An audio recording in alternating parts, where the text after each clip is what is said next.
Welcome back. This is Daybreak, and thank you for staying with us. The hashtag on X is Citizen Daybreak. The SMS code is 22422 at Citizen TV Kenya and at Ayub Abdikadir. Senators Richard Onyonka and Eddie Okech represent the counties of Kisii and Migori respectively. Councillor Nelson Harvey is this morning with us in studio, and Carol Omondi, the Suba South lawmaker, also joins us on the broadcast this morning. Council, coming to you. Given this speech by the Pope, will come to the Parliament aspect and the place of institutions. Is it not a case of then today laying bare a political class in Kenya that is divorced from the realities, divorced from the ethics, and divorced from the decency required to run an establishment like ours? Indeed, a poignant prophecy by the Pontiff, and it's come to pass.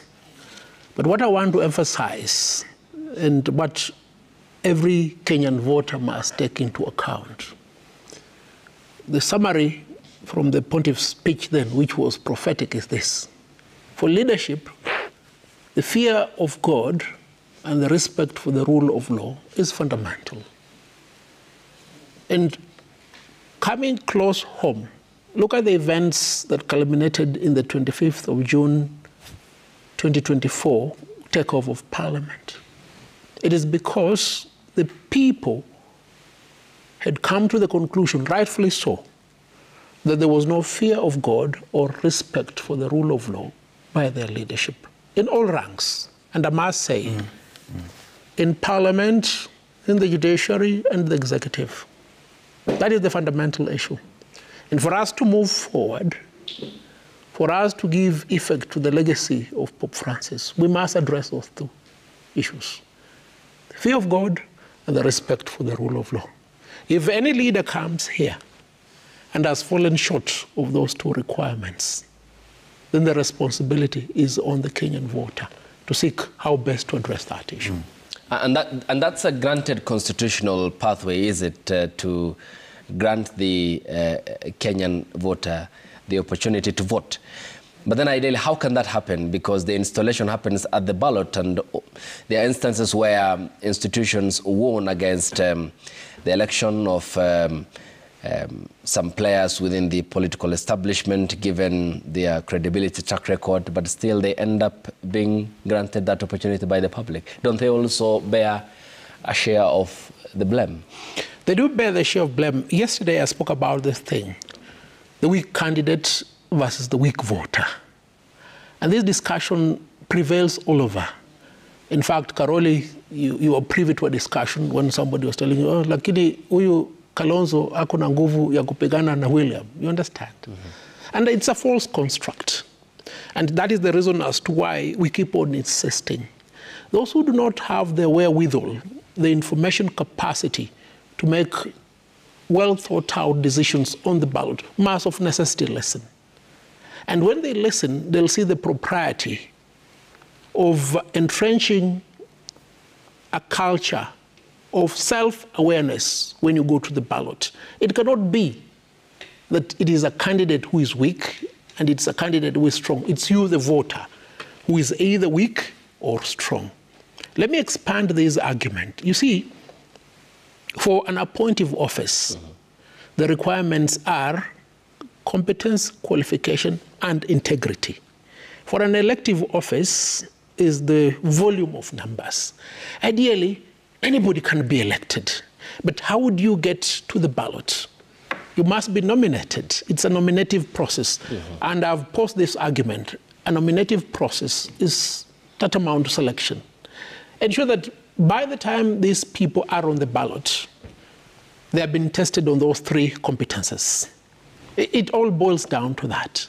And if we are able to get this one right, then we'll have good leadership in this country. And Honorable Karoli Omondi, does it bother you that the political class today talks tough, tears itself in shreds? You had seen the accounts given by Ndindi Nyoro, the former budget chair, saying that our debt situation is worrying, what CS Muturi said before he was expunged from cabinet, and what the former deputy president said. I mean, isn't it not a case of them now telling us this while they are on the periphery, given that they are offered by the law to resign if they feel that the country is headed in the wrong direction. What does that tell us about the status of the leadership in our country?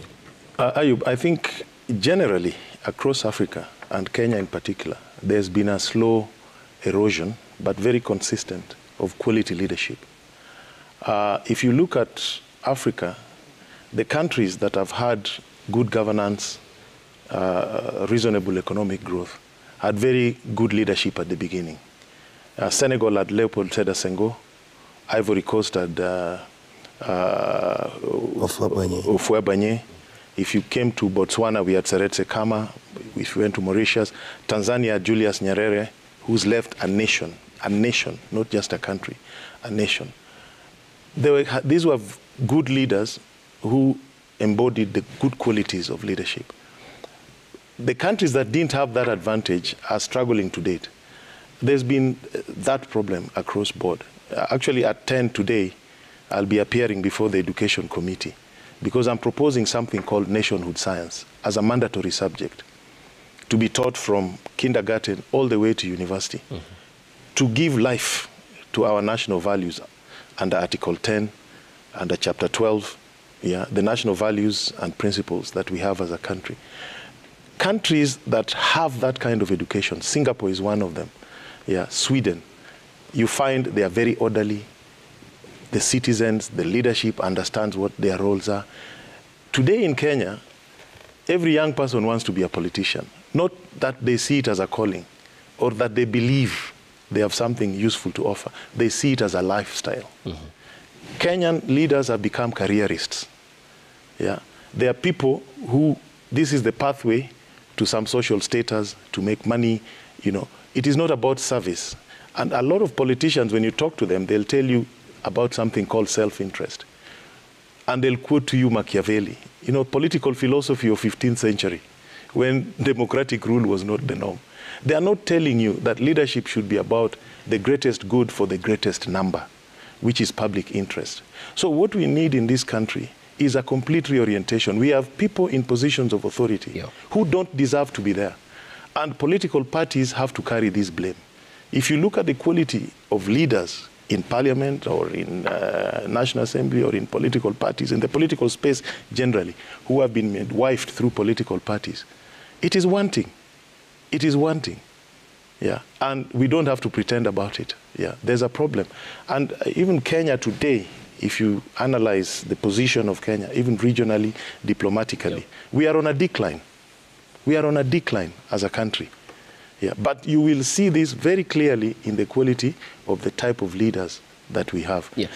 And for example, then, does that explain why, for instance, to give this example, to host the RSF here under sanctions from the Americans, give them the oxygen of publicity they need in Nairobi to form a parallel government in opposition to the military establishment in Sudan, our suspicion by the Democratic Republic of the Congo government of our involvement in Eastern Democratic Republic of the Congo. One blunder after the other on foreign policies. Doesn't this then further taint Kenya's credibility among the community of nations? Absolutely. We've had not a very good ride on the diplomatic circles. Let's not pretend about it. Sudan and South Sudan is just one example. But even the way we've handled our bilateral partners in terms of the World Bank, the IMF, has not been also good. And even the way we've related with other countries in the region. So the question of RFS, you see, Kenya got involved there. There's no doubt about it. But they did not understand the implications it will have.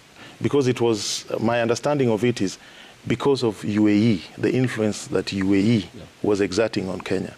But once Trump came and started hitting the Houthis, which I think is the nexus of arms supplies, suddenly we had to retreat because we don't want to be caught in that space. But why do we get involved? We should be peacemakers. There's a big problem in Congo, where for years, it's not just the Belgians who've been looting Congo. Africans have been looting Congo, within the region. It is known. UN has produced good reports, well documented. And why should Kenya get involved in those kind of things? We should be peacemakers. Okay. So there's a problem. Actually, we are losing our diplomatic mojo in the region. There's no doubt. And a clear example was the loss of Raila at the AU. Why would Kenya lose to Djibouti? Yeah? If you understood the interests of Nigeria, South Africa, and Cairo, Egypt, on this particular issue, which was evident, but we were playing as if we didn't know about them. ANC in South Africa actually took a vote not to support Raila in their Central Management Committee as a political party. Yeah, Nigeria felt slighted that Obasanjo is not Nigeria. Yes, Cairo had problems with us over Somalia. Yeah, there were no. So all these are things that are affecting us. Yeah, okay. Yeah, interlinked and intricate. Yeah. Yeah. Senator Eddie, I'm looking at what the Pope equally had highlighted at the time. He talked about toilets, the need for sewers, drainage, refuse collection, electricity, roads, as well as schools, hospitals, recreational and sports centers, studios and workshops for artists and craftsmen. I refer in particular, he said, to the access to drinking water. Safe drinking water is a basic and universal human right since it's essential to human survival. He reminded us of the basic things that the government ought to be doing, and today all these problems are glaring and unaddressed. Thank you. He reminded us of the basic things because he observed of our nation still struggling with basics. It's as simple as such. And we are struggling with basics because the leadership of the day, time without number, has never shown interest in the people. Leadership in public service has become a place where leaders enrich themselves. Business is done by leaders. You know, the biggest procurement mandarins are in government. And I think that for me, when you think about institutions, the institution that we must constantly build, because it defines how we go and how we do our politics, is the Constitution. Because that is one thing that we all agreed on in terms of values, aspirations of how our country should be governed. All this is in the Constitution. But then, apart from that, the Constitution gives us guidance on how we can organize our politics ideologically. There is an institution called ideology that has been eroded in this country without number. One of the revolutionaries that I always celebrate is called Frantz Fanon. He says that every single generation has got a responsibility to be able to identify their mission out of obscurity, because obscurity is basically what we face, every complexity that comes in our life that defines these basic services that the Pope talked about. And then, once you have identified that mission that you have as a generation, it is your responsibility also to either betray it or to live for it. Our country is not coming from heaven. Our country came from a colonial past, where our forefathers, like the ones that my brother Kaluri celebrated, that organized masses in a cause to fight colonial masters, had a mission to make sure that we've got self-rule. That self-rule, when it came, the second generation that came after them, that comprised partly people like Jaramogi Oginga Odinga, people like J.M. Kariuki, people like even Honorable Odinga to some extent, came to fight after getting self-rule. A small group of self-seeking individuals, both businessmen actually and politicians, then took our country to actually benefit from and serve their cronies instead of serving the nation and putting in place those services so that people could benefit, so that they went to government to enrich themselves. What we call the second liberation, which is the independence from self-dictatorship internally. Now that generation went and left. Okay. In fact, those who are still around us masquerading as leaders have done their part. And some of their age mates who are still snoozing around must know that they have done their part. The biggest challenge that we have now as young people, they have identified one problem, but there's a bigger one. They have identified the problem of good governance, but they haven't identified the problem of economic justice. The idea that where there's economic opportunity that need to be created by government, it has been elusive to generational factions in this country, and to some extent, let's just call it a spade, to some of the ethnic groups that we have in the country. And we must therefore go and empower the Constitution and make sure that this issue of good governance and the issue of economic justice can be dealt with so that these services can come to our people. But then and part of that... Yes, you talk about the Constitution, Eddie, yes. and Katiba creates Parliament as a safeguard, as a guardrail. Yes. And Parliament does all the allocation in terms of the resources. Yes. Then if you talk about economic inequality, how is that happening without how is that passing under the radar of Parliament? This has been a constant conversation that we have had since the beginning of actually the last 10 years, actually 10 years to be specific, because we know that when the 1976, I think so, Ndegwa Commission was brought into law, we found ourselves in a situation whereby the political class were allowed to trade with government. So you find that the executive constantly finds its way on luring the parliament arm to be able to do business with it. So that budget making process became a place where people are making deals instead of leadership decisions. And this became endemic, and we must accept it. So that's what the young people of this country have identified as a good governance. Good governance basically means both the people in the executive and people in parliament, yes, and even to some extent the people in judiciary, must then remove their hands from these public coffers of benefiting themselves and allow for an economy to grow.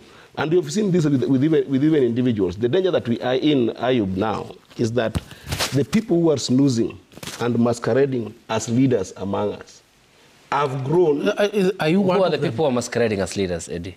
You know this. I talk about generational mission. Right? Are they in positions of power like you? I can say for a fact that some of us, as young leaders who have gotten an opportunity to lead now, are just getting on the table. And we are trying to bring... Eddie, from your airport to town, I found somebody putting maram and coloring it with black paint. Are you aware of this maladministration? And that's exactly what I'm saying. That the corruption how much time do you require to go through this infancy? Just wait, let me, the interviewer is here. The corruption that we have in government has been endemic, yes, that some of the good leaders, and I'm not singling myself as one, yeah, I hope I'm one, some of the good leaders that are trying to get in still struggle with the critical mass of leaders who have actually been able to grow in this space. Right? The people who have actually cemented this culture of trading and corruption in government that makes it difficult for people to get these services. Okay. And some of us are fighting it very strongly, but we need more progressive voices.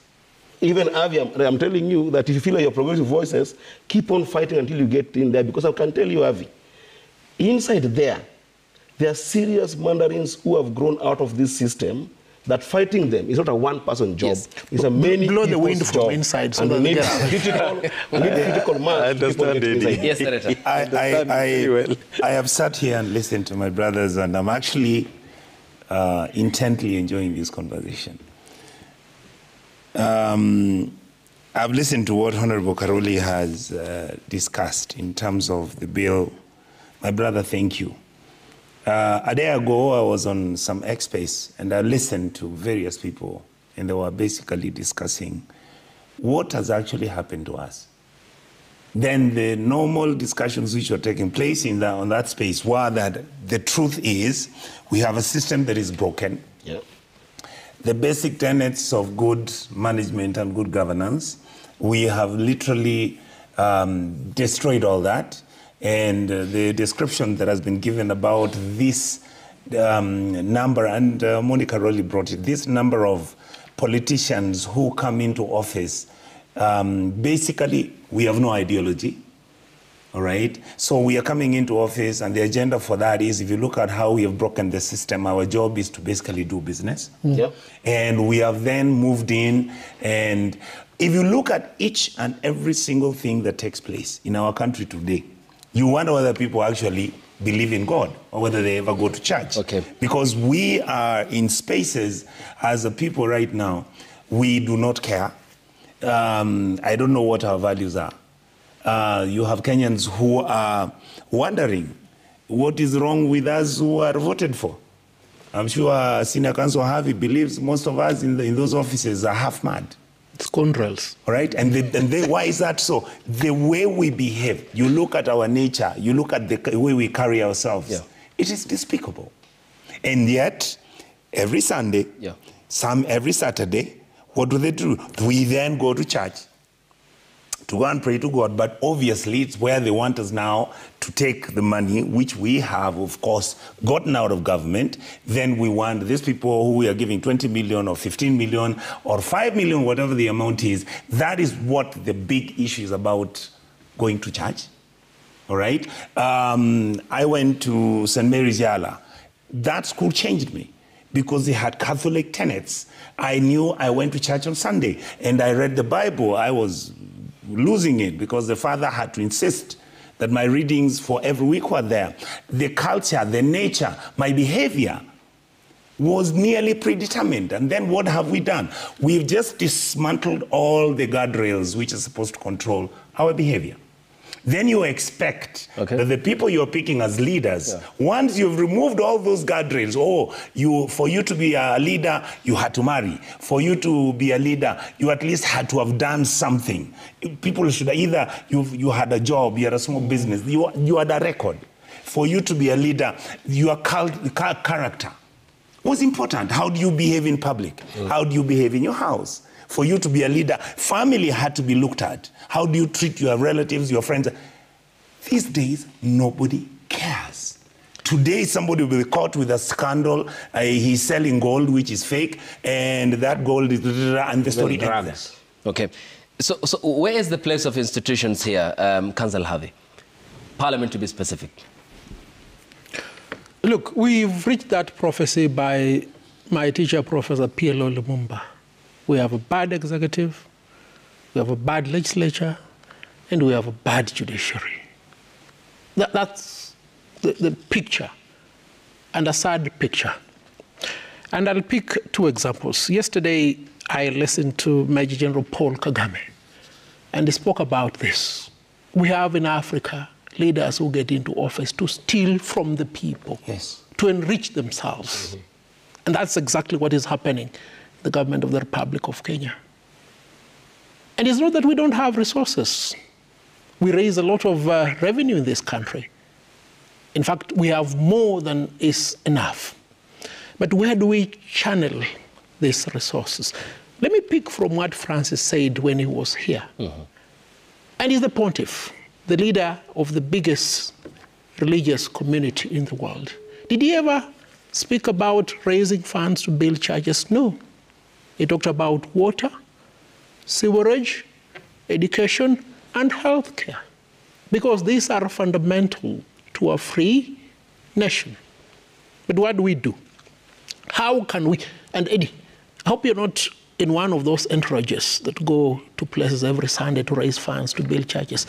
The Pope has said, don't build any churches, not expressly, but he has given 4 fundamental things that you must channel resources in. But where do you get the money to put in these unnecessary investments? Are you asking me or asking General? General. Because you have to be very specific. He's putting the point to the leadership of there's what we call mischaracterization or throwing aspersions. So let him finish the point, I mean, give credit to you. I've not seen you there. I'm just putting a deterrent that those shall not be found in these congregations.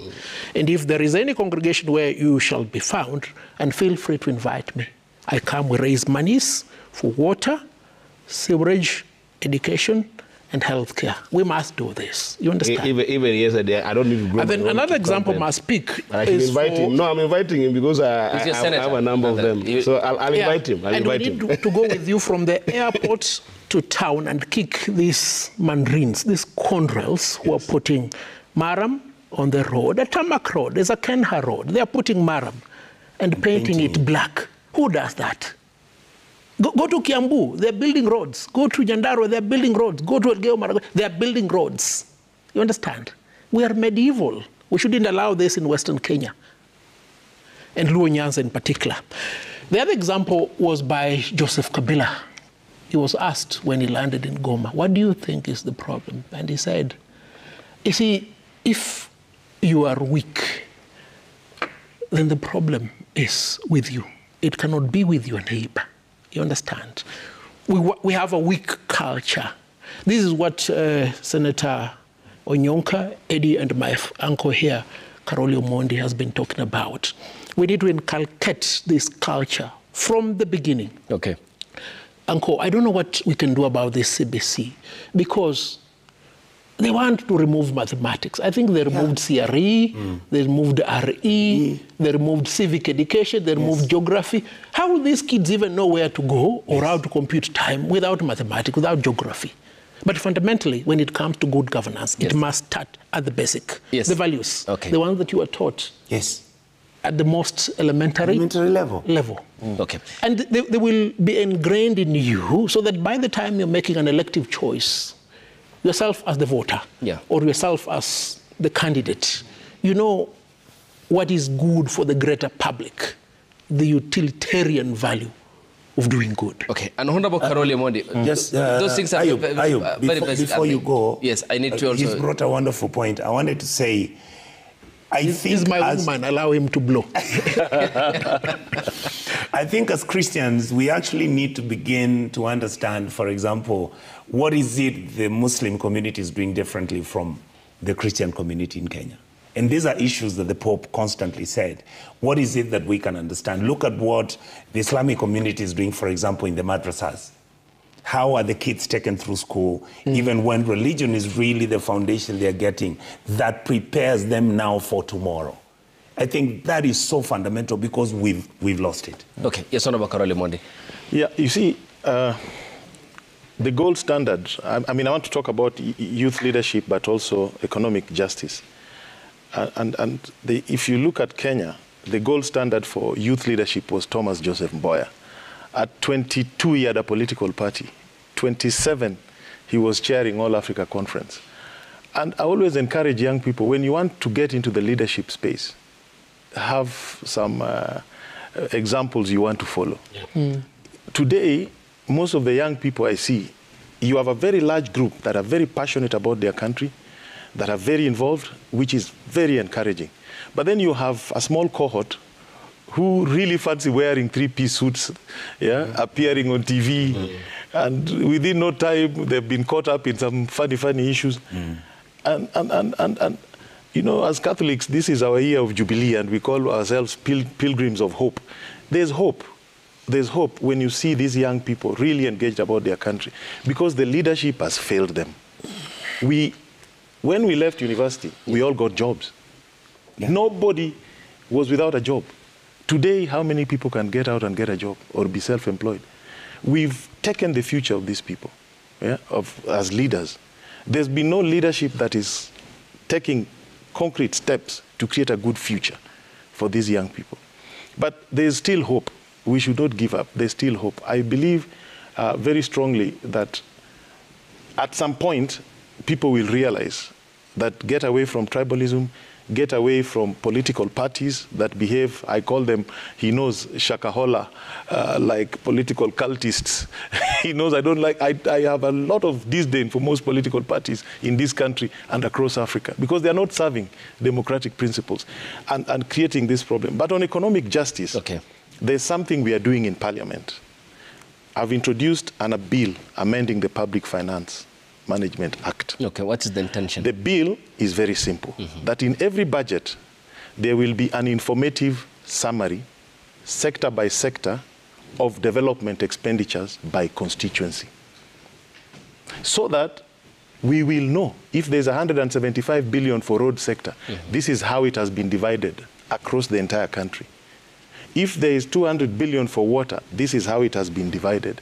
So that we address this issue of economic equity and justice. And the budget-making process is made transparent, and people can interrogate it. MPs, you know, they give you all those estimates. I realized most MPs have difficulties even knowing what is in their constituencies. Yes. So I'm pushing this. I've already, the speaker's already approved. It is being processed in Parliament. Every budget must break down development expenditure. per constituency. Okay. And that's to remedy what? Economic injustice, Okay. bias, misallocation of resources, where some sectors are completely ignored. Yes. If you don't get money for roads, at least you should get for water. If you don't get for water, at least you should get for health. Yeah. Yes. So everybody will have that view. I like this, but because you have said it, my mind on economic justice, you just pricked it. But I think that is one part of it. But there is a lot of structural problems with how our economic arrangement is. Just to give you an idea on how you can even better the bill, because let me give you an economic example, right? Today in our country, tea that is being drunk in the mind of Kenyans is not the tea leaves. It's the sugar and water. If you go to a population of about 1.5 million in Nairobi, they would rather not buy the majani chai, but buy sugar, a quarter of it, and burn a teaspoon of it, and make what they call strong tea.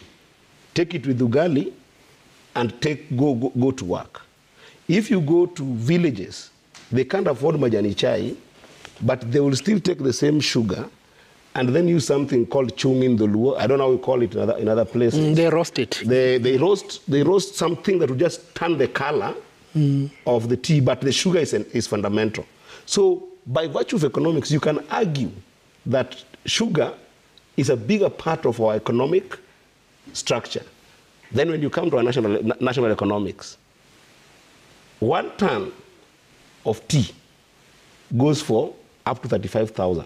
Right now, the tea market is struggling, but I think right now it's about 25,000, depending on the market, up to 35,000.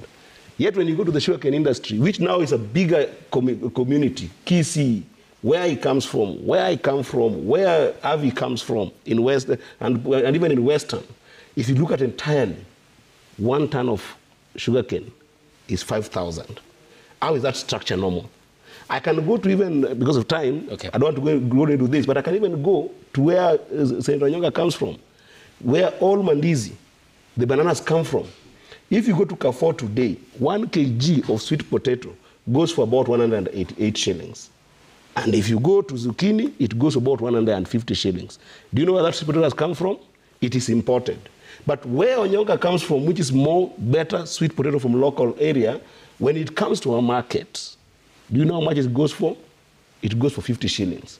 This structural making of crops from some areas and even some economic values, where even when we talk about subsidy last year with Honorable Rais, President Ruto's coming in, he came with the idea of subsidy. You saw the subsidy was being given to agriculturalists in particular crops, but then forgetting that pastoralists who are also having their animals giving milk to this country are also still producers. The people who are having fish in the lake are producers, but they're not seen as areas that need subsidy. So there's a lot of structural issues that make economic arrangement in this country totally unjust. So the problem we have, as I finish this, the problem we have though, as you make the bill, and I go back to this, not with any contempt to age or a number of people who are maybe senior to us as younger generation, the problem we have is that the carriers of this message have been caught into endemic benefiting from a defective government system that only help politicians. For instance, when the president talks about inclusivity and this broad-based idea, and they're talking about it with the Honorable Raila Amolo Odinga, the reason why sometimes young people are pushing back is because it's a good message, but maybe by the wrong people, but they don't connect. But it's an important conversation about the economic justice. That we must go to. Let me just finish that point. Thank you for your ideas. I mean, what you've added to the... Yes, you see, there is economic justice from the way the government resources are allocated. That is one element. And that is through the budget. So we want that is what I'm addressing. But so our economy has a lot of structural problems. First, government presence in the economy is a big problem. You find government doing business in sectors or involved in sectors that should be left open to the private sector. But they are there coming with a lot of baggage, corruption. A very good example is supply of electricity. KPLC is a problem to this country. KPLC is a problem to this country because of legacy corruption and overpricing of contracts and general mismanagement of the sector. In fact, what we need to do is to separate transmission completely out of KPLC so that KETRACO can actually dispatch power on its own. So every consumer, I can choose who will supply me. And that would be the person who is giving me the cheapest power every day. That's how it happens in developed markets, where you have dispatch on economic merit order. So the cheapest power is dispatched first. So every night I will choose as a consumer. Today I will consume KenGen, or tomorrow I will consume so and so. It will really help this economy because power supply is a big problem. Okay. Yeah. And two things that you have talked about, the cost of production and the value addition and making the economy export-oriented economy for job creation and enhanced manufacturing. Yes, Senator. The point I wanted to just belabor after wonderful contributions from my friends is, number one, if I had a way, I would wish that Kenyans actually now need to have something like the Constituent Assembly. And we need to start asking ourselves, what really happened to us? What is the Kenyan ethos? Who are we as a people? All right, why are we celebratory when we are rewarding our bad behaviors? When letters are given and they are displayed in public, when jobs are being given, whether it's in the military, the meritocracy that before, if somebody was a major general in the army, we knew he had meticulously worked through the ranks and that position he has got is on merit. All right, when a lawyer was good, he was good. We understood how they reasoned. What happened to that simple thing that is called being Kenyan? For me, the interpretation I give it is that we mutated from being a socially, economically responsible people who had the tenets of good governance by accepting that it makes sense for us to lift those who are disadvantaged, to lift those who are incapable, to lift those who are vulnerable. As we are cherishing our success and growth as individuals because we are very capitalistic, we threw all those things out of the window. So the question then fell for me, whether you're talking about voter apathy or voter inability to make choices which are reasonable. It's amazing. I get shocked to see that we have decided, like Honorable Javier said, not to have mathematics. We don't have religious studies. I mean, come on. Is that really normal? That as a people, do I want a child who's not able to interpret what religion is, fair and square, so that they can make decisions whether they're going to be pro-religion or against it? I mean, why are we behaving as if this country is supposed to develop on autopilot, where what is really critical is our tribal fights and fights about who is stealing what and what we want to do about it. And yet, in reality, we have a country that needs now to look at itself morally. We now must. And what I'm saying is, if that is the standard we are accepting across the board, so Chapter 6 was decimated. Obviously, why? Because of the ICC cases, because it was untenable at that time politically and all that. Let us begin to ask ourselves as leaders, where are we leaving the country when you look at the issues that we are dealing with? And my point is, Ayub, what the Pope has stood for the last 10, 15 years of his life, for me, is an example of what we really need to look at ourselves. And what fair share of the portion will you take as a personal responsibility and the lacking morality, you being a member of the political establishment, when your colleagues admit that the bicameral parliament has failed Kenyans? Thank you. One of the things that being a good Catholic is that you speak the truth. Ayub, we met here. How many times did you hear me talk about the truth? Severally. How many amongst us are able to come here and talk about how government dysfunction, how wasted your public funds, how education is being messed up, how it has been a very excruciating journey. And many of our colleagues, it's not that all MPs are bought out and they're terrible. No. It's a very difficult thing to take yourself and begin to talk about Kenyan moral issues when most probably you are actually not moral. Okay. And that has been the search, that has been the struggle that many of us are handling. We are saying, what are we going to do that we make sure that our country grows on a trajectory where the tenets of fairness, equity, justice, good governance, believe in humanity. Because those are the strongest points of being African. And yet we've thrown all these aspects off the window. Okay, and Council, is the aggregate outcome of the problems that are largely man-made in this country because of the political behavior of our leadership going to be an erosion of the social trust between the donor of the power and the wielders of the power and those who are exercising that power on behalf of the people?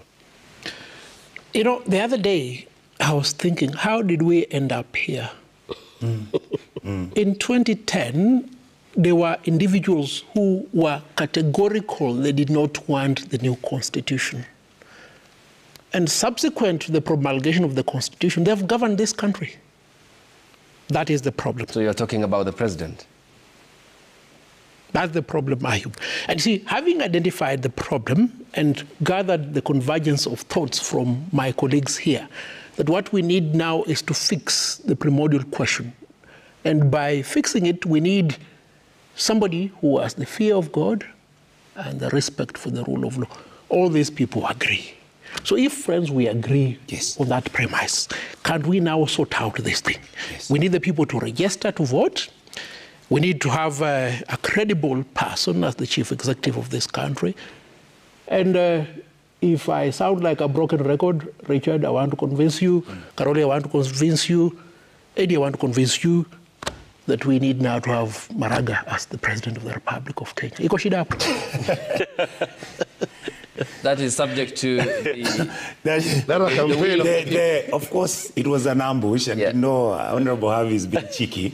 Let me tell you, I believe, in all honesty, I believe that you believe for the rule of law. I believe that you have a point. I believe that you have a standard. My fear is that the majority of the Kenyan populace, the majority of Kenyan voter, as we are trying to engage and discuss it, may not hold that standard that you hold. Yes. And that is, there are questions which you can look and understand. What do the Kenyan voters want? Are they looking for a manager? You hear the noise about we don't want politicians. Do they want somebody with a clean slate, somebody who they believe is clean, has never, which is what all of us would want to have as an ideal. The question then becomes... And you have somebody in mind? No. My mind is, you see, Ayub, I've really been campaigning for Fred Matiang'i. You know, most people think this is tribal. Honestly, it is not. I've actually been convinced that he has a capacity of handling this country because of its dysfunctionality. Harvey has a different view. I really want him to convince me. And I'll have time to convince him. Yeah? Number two, yes, you will, yeah. Yes. Number two, Eddie also has a view on who the next candidate is going to be. And my brother, Omondi Karoli, I mean, really incredible people. What we are saying is, without necessarily camouflaging and diverting the real intent of what the issues are. And I respect Richard because he's forthright. That is true. My position is very simple. Let us continue to interrogate and discuss which leader Kenyans want. If we find that the standard of Fred Matiang'i is lower than the standard of Maraga, believe you me, I will... Actually, my grandfather called me and told me that I should deputize Matiang'i, so I'm really troubled. Yes, that is the complexity we are having. There are people, let me say this, because it's a very important point. There are people who see Matiang'i as a problem fixer, somebody who did this, and there are people who see him as a dictator, somebody who was not following rule of law. He's a good administrator. Just wait. Yeah. There is that mix. My feeling is this. It's too early for us to say this is the candidate, even when we have our candidates. True. I believe as we move towards the elections, the water would have settled. Okay. Yes. Yes, Senator.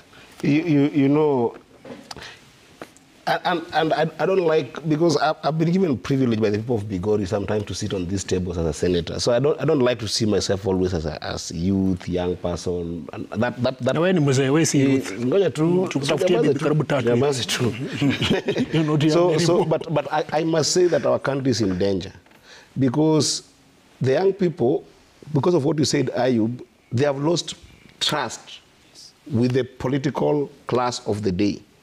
But even as they have lost trust, if you told young people to mention 200 MPs in this country, they know only up to 10 or 20. Maybe even 5. Maybe even 5 who are most vocal, most comic, and maybe those who, maybe 1 or 2 who come with some sense on TV.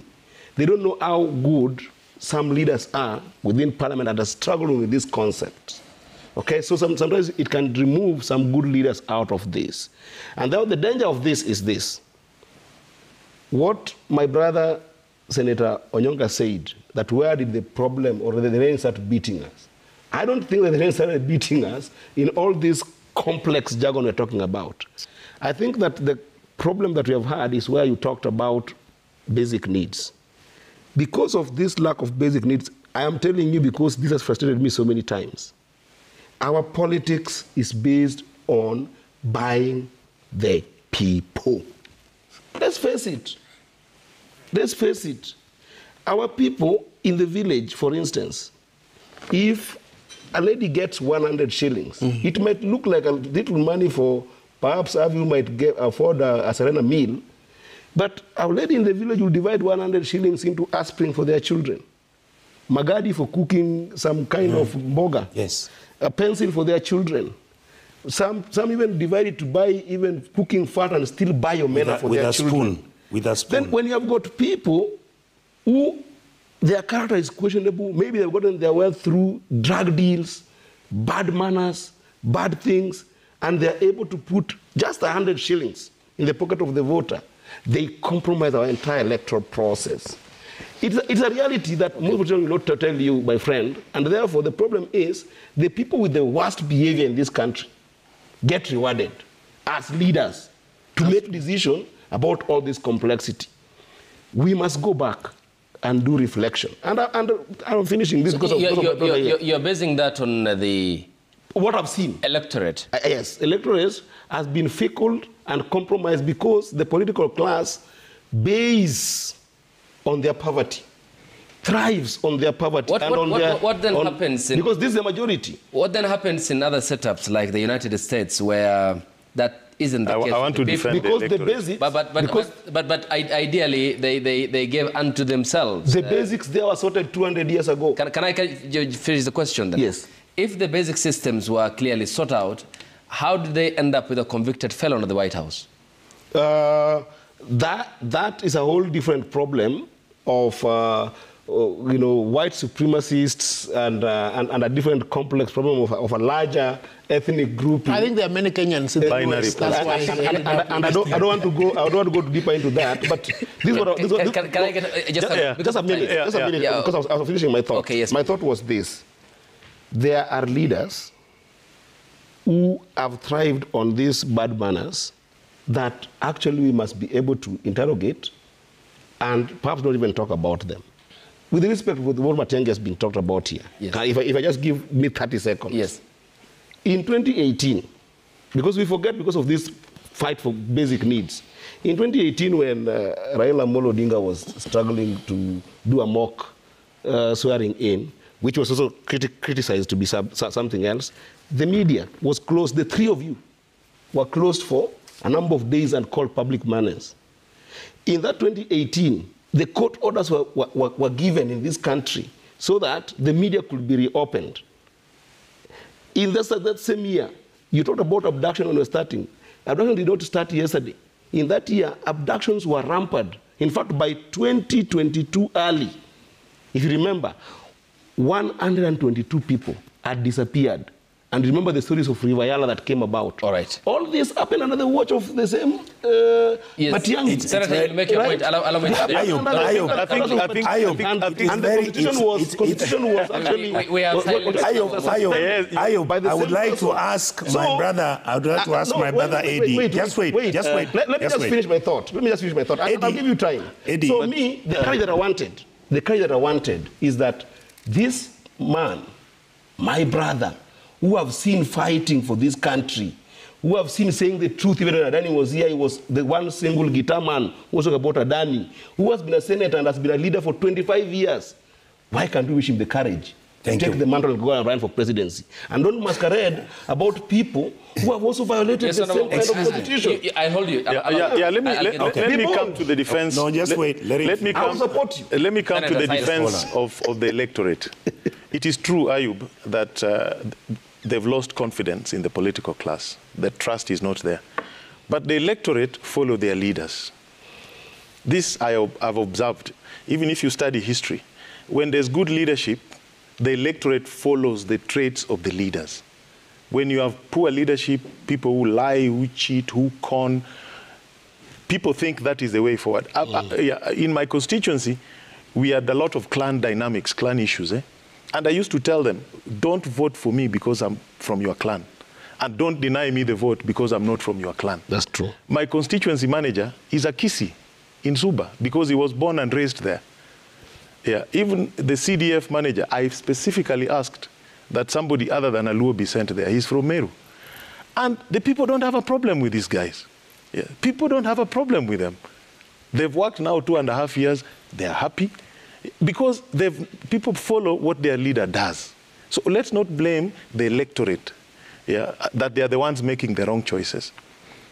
Kenya lost the innocence 10, 15 years after independence. Countries that carried that innocence, like Tanzania, I have 2 cousins, one who is a Kuria. He's elected in Mbeya. I have another cousin who was elected by Wasukuma, is a Luo, in Tanzania. It is like me being elected in Meru. At independence, Tom Mboya was elected by 28,000 Kikuyus in Nairobi. Only 3,000 Luos voted for him. The others voted for Arguins Kodhek. Achieng' Oneko was elected in Nakuru, at independence. So if you look at this, what we need to do, it's the leaders, take personal responsibility as a leader and show good example. Let people see that when somebody is in leadership, this is how. Once the people have confidence in you, there'll be no tribalism, there'll be no corruption. But as long as the leaders are tribalistic and are engaging in corruption, the people will follow the queue. Thank you. So after sampling the feedback, I'll give you the final remarks here on the broadcast, including Senator Onyonka, in response to what Senator Eddie I was responding. Yes, as he finishes up. Eddie has nominated me for president. I'll deputize you.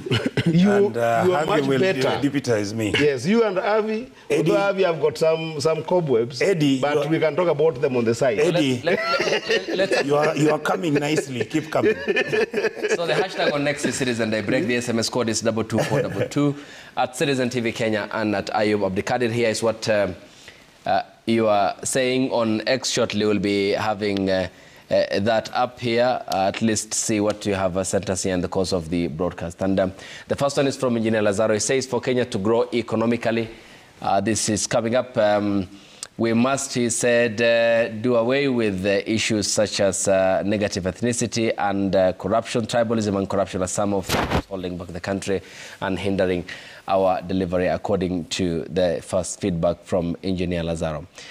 Next up is from Sir Nixon Ndugure, who says that our greatest concern now as voters is the emerging pattern where we elect good leaders only for them to turn around and become looters of public funds. Despite the presence of laws and a constitution that now seem redundant, the trend is deeply rooted. Next is also from Frank Orinde, who says corruption is rampant and the rule of law is routinely ignored by those entrusted with leadership. Impunity reigns supreme, from inflated tenders to the unchecked theft of public funds. Our leaders act as though they are above the law, while the ordinary citizens bear the cost. We deserve transparency and accountability. The final one here comes from Bob Otieno Wino. He says, I wish the current broad-based government led by President William Ruto and the former Prime Minister will lead the country according to the advice he gave during his visit to Kenya, especially following the Gen Z demonstrations. Yes, Senator Onyonka, your final remarks. I was just going to say this. Accept the nomination. First of all, Eddie, thank you for thinking of me so greatly. Because Eddie is saying that I am the one who should run for president. You are better than Matiang'i. I sincerely do believe, Eddie, you cannot make that decision yet. I believe that's my opinion. All these candidates, whether it is Justice Maraga, whether it is Fred Matiang'i, whether it is Eddie, my brother, who decides to run, I believe that we will give everybody time. For those who have issues which are challengeable, they will come and defend themselves. And those who believe that they are good enough for the country, they'll sell themselves. I believe that this is a good period for our country because then we are purifying and cleaning up the system that we've been having. Yes. And I believe that all these individuals should be given an equal opportunity. If there are, I'm sure Nelson Harvey will agree with me that everybody is innocent until proven guilty. Yes. Yes. Council, your final remarks. Well, my final remarks, the buck stops with the people. And I want to emphasize there are no weak candidates. We can only have weak and strong voters. And as Senator said, we have some leeway within which to make this decision, but let it be an informed decision. Yes. It's for the better of this country. Okay. Yes, Honorable Karoli. Yeah, I think I want to encourage the youth to keep on being engaged. I mean, if they continue the way they are and they can organize themselves better and create the necessary political pressure for change and reforms, we will stay the course and there'll be a good future for everybody. So I would really, really encourage the youth to be engaged and to articulate the issues and come out. Yeah. Of another bill in the House, we are going to give IDs. Actually, that one has gone very far, where we are going to give IDs and voter cards to students while they are still in school.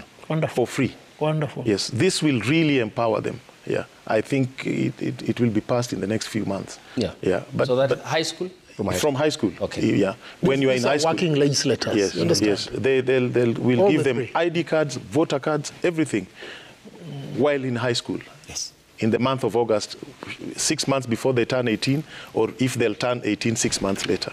Yeah. I didn't mean it as a joke, my brother.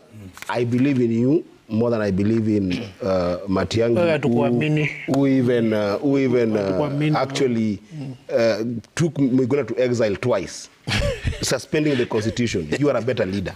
Just take it and go. He will cover for himself. Number two. When the time comes. He will cover for himself. Number two. I thought you were done. No, I was my last remark, okay, right? we're out of that. My remark is this to young people in this country.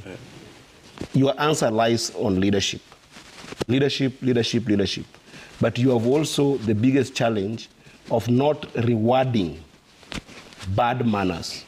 People who have been involved in drugs, people who have been doing corruption, sometimes taking you as fickle and taking advantage of you. People who have violated our laws, people who have violated the Constitution.